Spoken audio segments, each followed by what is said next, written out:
See, I must get used to this. There. Sorry, son. No problem.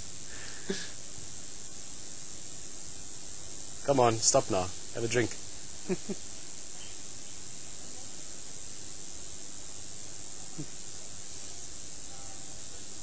Ah, look at that. Guys, you can see very muddy. Sorry again, Pete. It's much easier, right? I agree. Now we can stay on that. That looks beautiful, actually. It's how close we can get on that nose. If it's drinking again. Sorry, I'm like the starling. I'm making you guys run around. But look at that. We're very close now. Lucky for us, this waterbuck is standing right towards the camera. And like the starling, also very alert, very aware. And of course, knows we're watching it, so it's going to move. Yeah, as Murphy said. Guys, just notice the water. It is very, very muddy at the moment. Guys, if you want to make me disappear there for a second, I can cope with it comfortably.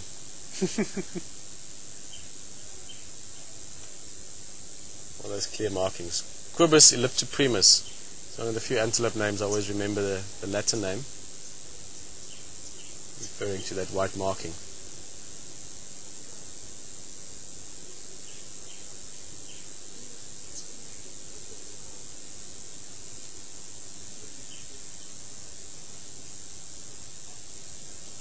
A couple of people up very late.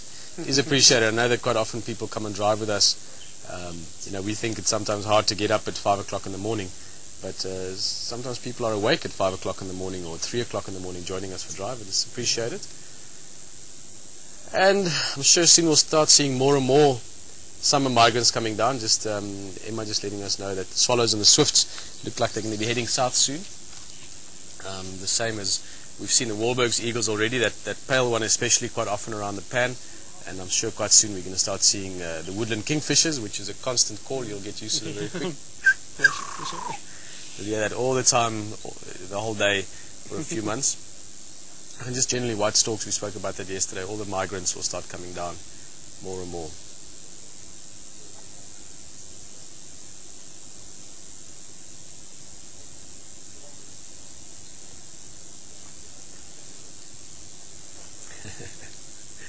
Bullseye.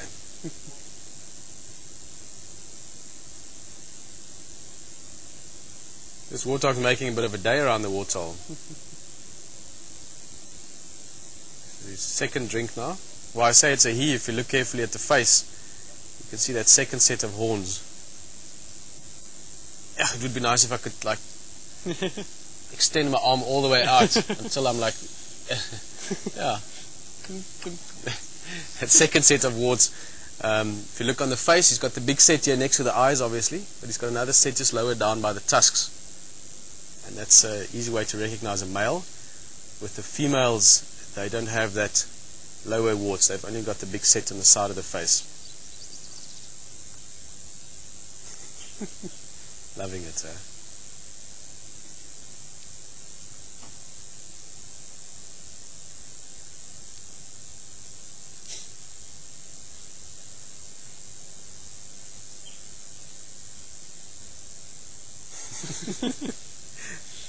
As ultimately, this is fantastic. I mean, this is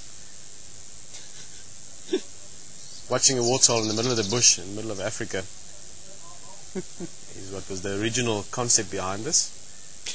And exploring further and in more ways obviously makes it fantastic. But just to see that, to know that at this moment there's a warthog somewhere that's happy as a pig in mud and enjoying the cooling effect of the mud, it's just fantastic to see.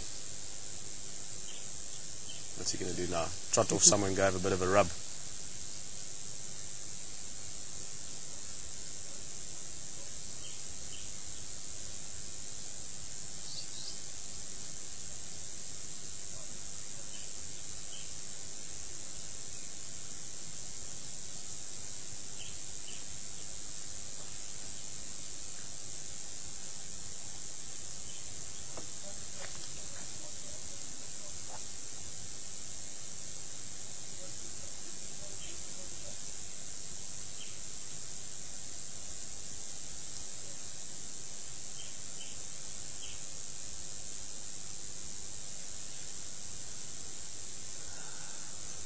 just catching up there quickly.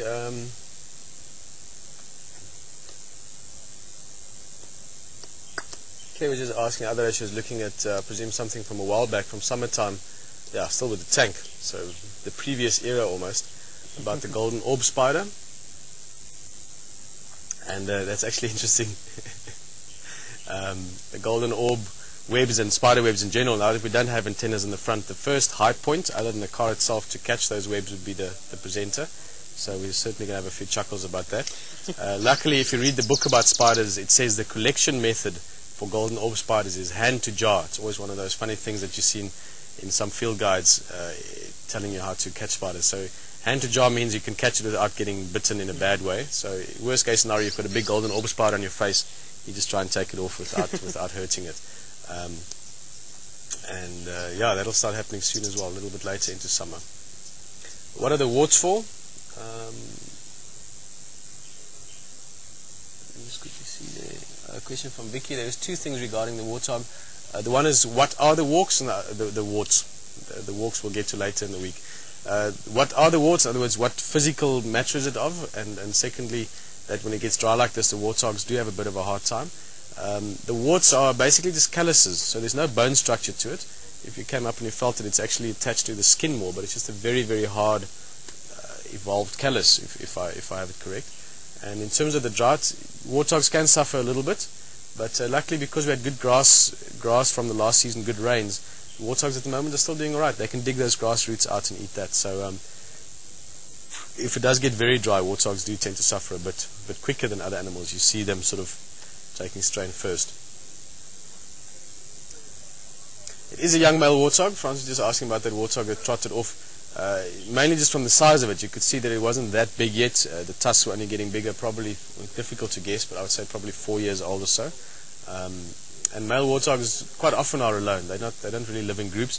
The females you normally see in groups because you've normally got, let's say, a female warthog with maybe, let's say, 2 of her offspring survive from the previous season, and then in the new season coming up quite soon in summer, she might have 4 offspring again. So you could have an adult warthog with 2 one-year-old warthogs, let's say, and then oh, that's an interesting view.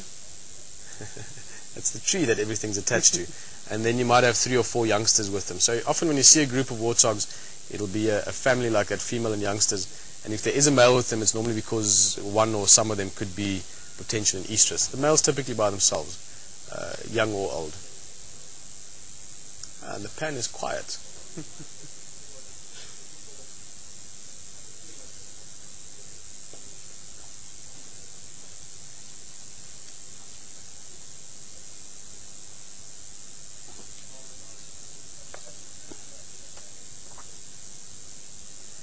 There's just a question that came through earlier as well, just to quickly give you an idea. In Koro pan, in a straight line, it's another pan with a camera on it. In a straight line, probably 6-8 kilometers, be a guesstimate. To drive there via the roads is about 14, so it's a bit of a ways from here. It's in that direction, almost straight if I look your way, towards the southeast. I was going to say another starling, but it's quite possibly the same starling even. It's the Birchall starling from earlier.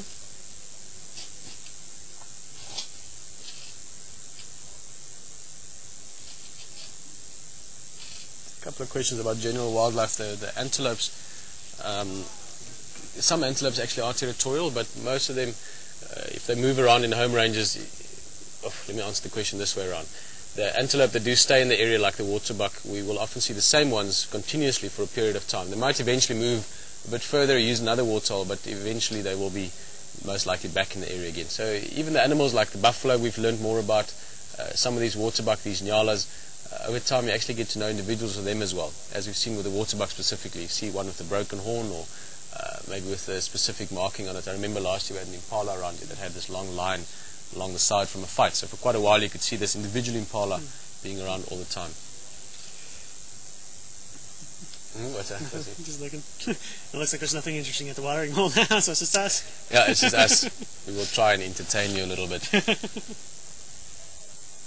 The river of ants. Yeah, seeing the rivers this year, many rivers will be fun. Hopefully we've got enough rain to have the water rivers flowing as well. But and yeah, obviously remember last year at one stage we had a drive think it was Rex in the